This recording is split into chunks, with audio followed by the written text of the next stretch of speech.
terjajah 3,5 abad berlalu. Hidup dari penguasaan bangsa lain yang membedakan perlakuan, derajat, dan pengakuan. Membuat pemuda-pemudi Indonesia menyadari bahwa pergerakan melawan dominasi Belanda harus dimulai. Untuk mengubah kehidupan dari perlakuan yang tidak adil karena dibatasinya ilmu, sehingga pikiran kita menjadi kerdil dan menjadi bangsa yang pingsan.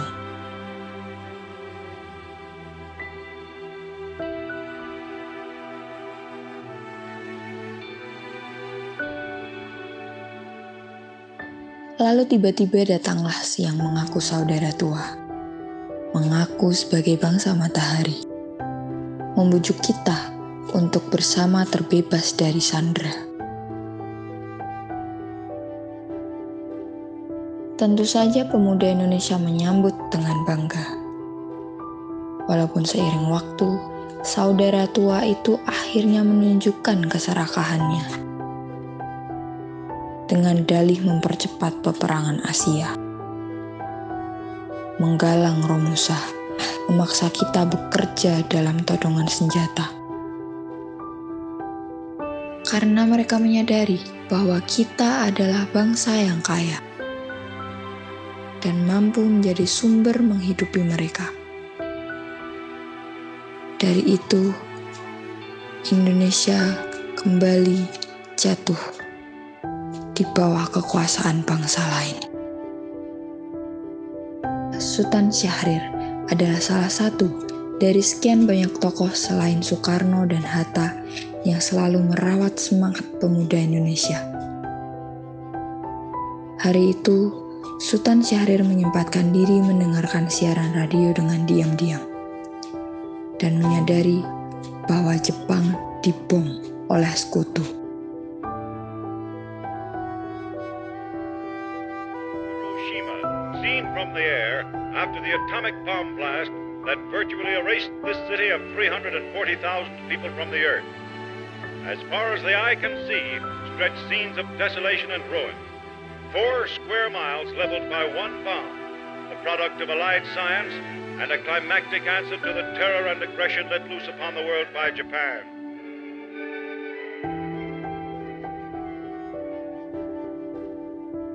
Ini merupakan peluang, itu yang terpikir oleh Syahrir.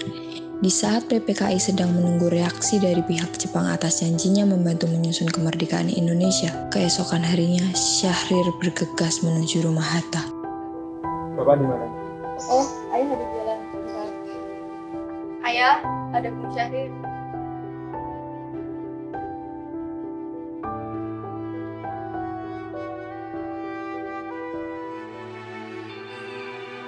Hiroshima dan Nagasaki dibom. Jepang sudah kalah. Lalu Bung Karno? Berita pengeboman Hiroshima masih simpang siur. Kekalahan Jepang masih menjadi keraguan. Soekarno pun diminta menuju rumah Hatta. Syahrir merasa saat PPKI yang diketuai oleh Soekarno diajak berunding Jepang di Vietnam justru akan melahirkan janji palsu. Harus segera memproklamasikan kemerdekaan Indonesia tanpa bantuan Jepang. Jepang sudah kalah, telak. Kita harus berdiri sendiri agar dunia tahu kalau Indonesia ini bukan hasil kepentingan Jepang. Saya harus membicarakan hal ini sekarang. Untuk apa lagi, Bu? Jepang masih berkuasa kuat di sini. Jepang sudah kalah. Jepang masih bisa mengangkat negara yang gini, Bu. Tunggu! Yang berguna kita mementingkan ego kita sendiri. Yang terpenting, kita harus memerdekakan Indonesia tanpa ada pertumpahan darah lagi. Jika kita terus berada di Jepang, tidak akan pernah ada kemerdekaan, Bu. Dan Jepang akan berusaha memberitakan bahwa kemerdekaan Indonesia adalah pemberian Jepang.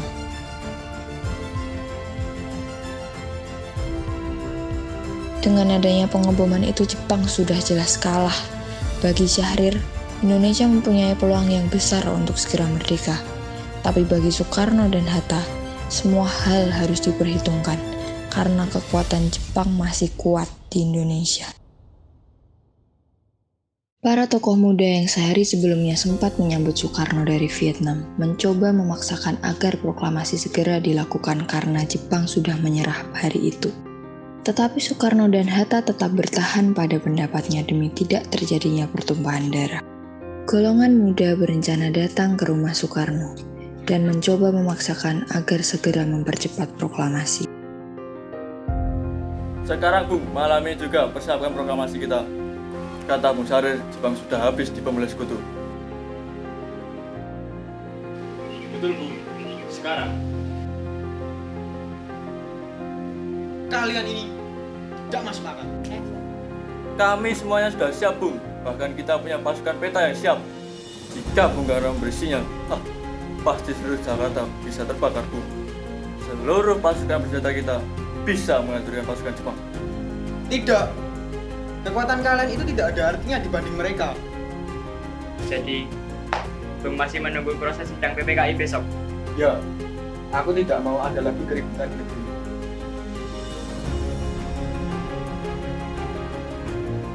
Ada apa ini?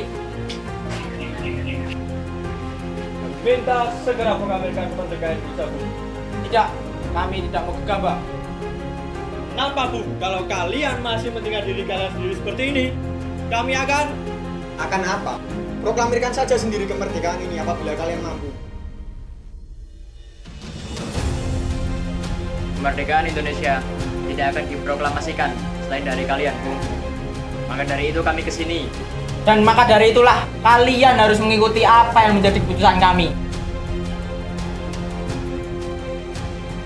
Para pemuda akhirnya bersepakat untuk menjauhkan Soekarno dan Hatta keluar Jakarta, karena para pemuda menganggap Soekarno masih terpengaruh oleh Jepang.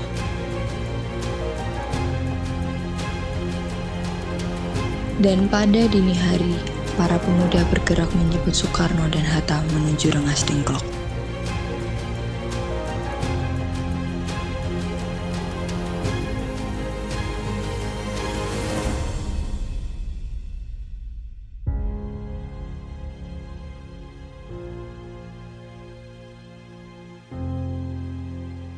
Di Jakarta, Syahrir yang tidak sependapat dengan langkah para pemuda meminta untuk segera mengembalikan Soekarno dan Hatta kembali ke Jakarta.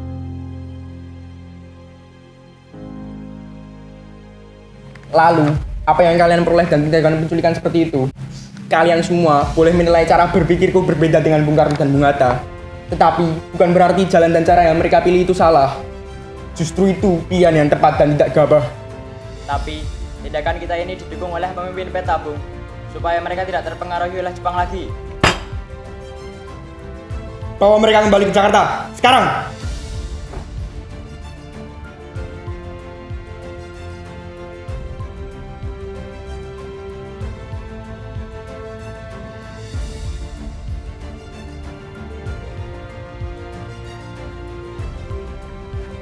Mau kemana Bung? Mau apa kau?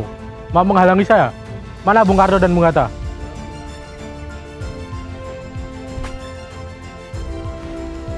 Subarjo, bagaimana kondisi Jakarta? Tidak ada perubahan apa-apa di sana. Berarti kita di sini hanya membuang-buang waktu.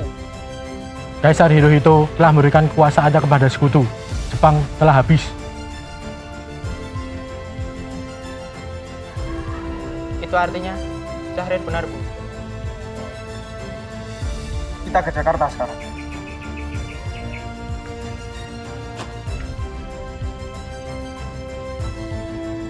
Dan setelah sampai di Jakarta dengan dibantu oleh Ahmad Subarjo, Soekarno dan Hatta berunding dengan Laksamana Maeda untuk menggunakan rumahnya sebagai tempat merumuskan proklamasi.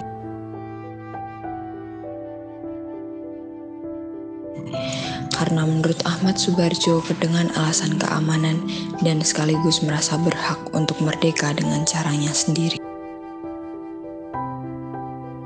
Proklamasikanlah kemerdekaan kalian. Saya akan menjamin keamanan di sini. Baik, terima kasih banyak. Memasuki dini hari, tanggal 17 Agustus 1945, puluhan tokoh pemuda dan PPKI telah berkumpul di rumah Laksamana Maeda. Bung Karni,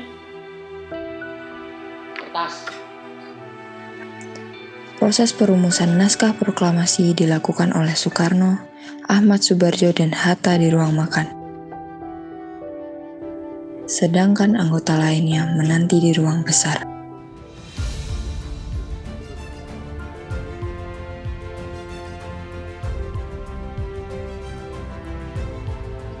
Setelah melalui kompromi dalam menentukan tanda tangan pada naskah proklamasi tersebut, maka diusulkan oleh Soekarni agar yang bertanda tangan cukup Soekarno dan Hatta saja, dengan berlandaskan atas nama seluruh rakyat Indonesia.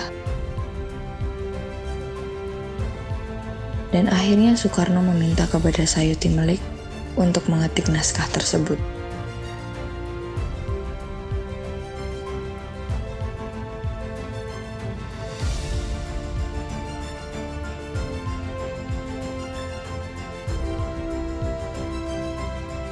Lembaran dui warna sudah saatnya menyatu. Teriakan merdeka sudah selayaknya untuk merdu. Kibarmu sudah dinanti fajar hari, seiring desir angin pagi, mengiringi gegap gempita proklamasi. Kami sudah tak peduli Jepang akan menembaki. Kami tak sudi bebas kami karena diberi. Ini hak kami. Merdu merdeka kami adalah murni usaha kami sendiri. Kepadamu merah dan putih, seiring kibarmu dimanapun kami akan selalu menyempatkan berdiri dalam tegak hormat hingga akhir nanti. Masuk.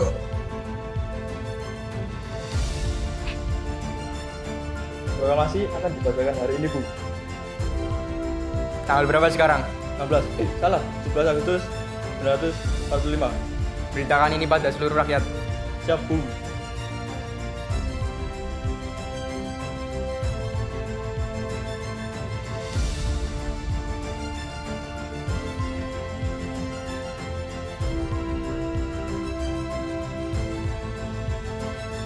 Saudara-saudara, sebangsa setanah air, kami minta saudara hadir di sini untuk menyaksikan peristiwa maha penting dalam bangsa kita.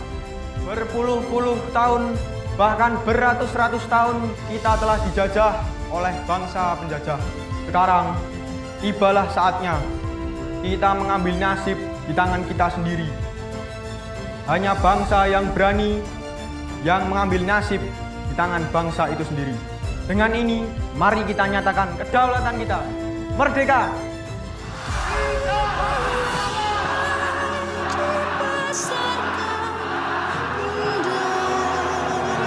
Proklamasi. Kami, bangsa Indonesia, dengan ini menyatakan kemerdekaan Indonesia. Hal-hal yang mengenai pemindahan kekuasaan dan lain-lain diselenggarakan dengan cara saksama dan dalam tempo yang sesingkat-singkatnya. Jakarta, 17 Agustus 1945, atas nama bangsa Indonesia, Soekarno, Hatta.